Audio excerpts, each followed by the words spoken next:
As Mrs. James spoke about her experience with Professor Esther, the recollection of my dream started to flash before me, especially the night after I had an affair with Professor Esther. In that dream, I was being chased by scary masquerades. They had sharp knives and pursued me violently, like they actually meant to take my life. I fell into a fire and then into a water, yet they didn't stop. I cried for help, but no one could rescue me. I woke up breathing so heavily and frightened. I overlooked it, thinking it was just malaria symptoms or just another bad dream. Now here I was, sitting before Mrs. James, a woman who has been in the trap of Professor Esther. It made sense why I was being chased. What did I get myself into? You've not answered my question, Mrs. James snapped. Please be sincere with me. I can help you. Did you sleep with that woman? No, I didn't. I lied to her with a straight face. Deborah got up from her seat, furious and shocked. How could he possibly lie to the woman who obviously had the much help that he needed and he was seeking for? You lied to her? That's foolish. Is that why you now need my help? I can't help you. In fact, I think I should leave, Deborah ranted. But Jerry pulled her closer, held her hands to maybe calm her down, and continued the story. I couldn't lie to her. Mrs. James seemed to have special powers.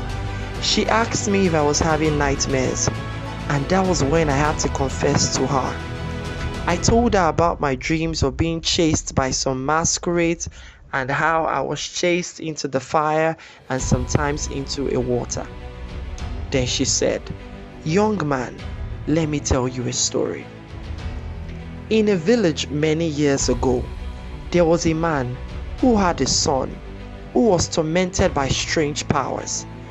These demons tormented the child so much that there were days he would be thrown into a fire and sometimes in the water.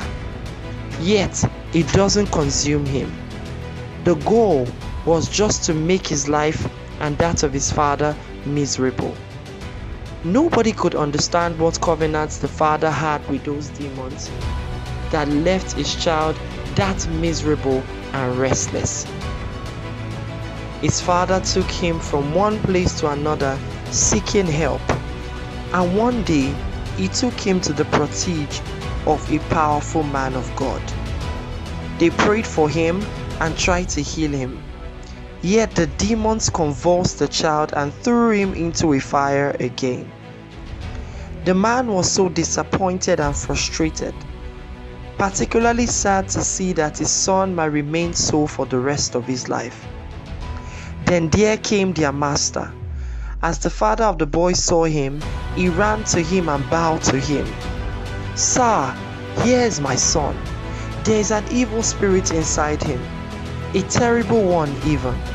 This spirit convulses him and sometimes throws him in the water and other times into the fire. I gave him to your protege, thinking they could do what you do, but they couldn't. It even became worse." Then the master, disappointed at his protege, held the boy and spoke aggressively to the demon, and they shook the child again and threw him to the ground.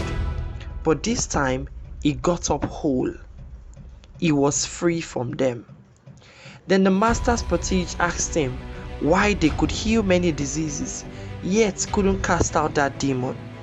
He said, "This kind can only go through fasting and prayers." I watched intently as she shared this story. It shocked me to see that she would mention fasting and prayers. Was she somehow telling me to fast? But that wasn't even all the surprise for me that morning. She continued, "The name of the master in this story is Jesus, and this is a real life situation as recorded in the Bible, a book I'm sure you have not read in a while." As she spoke, I could see tears dropping from my eyes. Then she continued. I know my husband was in a psychiatric hospital and I mentioned it. But that was before he escaped and hit the street. I haven't seen my husband in months. Some say they see him at the market looking haggard, but I haven't. A once wealthy and healthy man, now suffering from insanity. Those demons frustrate him. They make him scream and torment his soul. As she spoke, my eyes opened wide. I recalled the man I met at the market. Could that be him? He looked exactly as what she described. Was that her husband? My heart started to pound. What will become of me as I have yielded my members too? I didn't tell her about the man I met at the market. Rather, like I was remote controlled, I got up and left her house. She tried to follow me to know what's up, but gave up when she saw that I was too fast. As I moved, I stopped by an empty shop, sat down there to cry. It made no sense. This moment I was hungry and needed money for food. The next moment I was in a well-dug grave. Someone is hungry for my soul. Was I going to run mad? Is there a repeat of that story in the Bible in my life? I took a cab and headed for Prof's house. As soon as she saw me, she was excited, maybe hoping to hear that I had carried out her assignment. But I pulled out the substance from my pocket and poured it on the floor. She was shocked and furious to see that I would do such a thing. Her face has turned red and her eyes were bloody. It looks could kill. I would have been buried right on the spot. Young man, what is this? She asked, pointing to the floor. I asked you to carry out an assignment and you come back with the very mission I sent you? I told her plainly that there was no way I would carry out such an assignment. As I leave here, I will withdraw your money and send it back to you. Let your money perish with you. The next thing I heard was a loud laughter from her. She laughed like the witch that she obviously is. Young man, you think this is a joke? You come here speaking gibberish and telling me you'll return my money? It seems you've gone bonkers. See, you and I can't be separated anymore. And it's not even about the money. I am in you, and you are in me.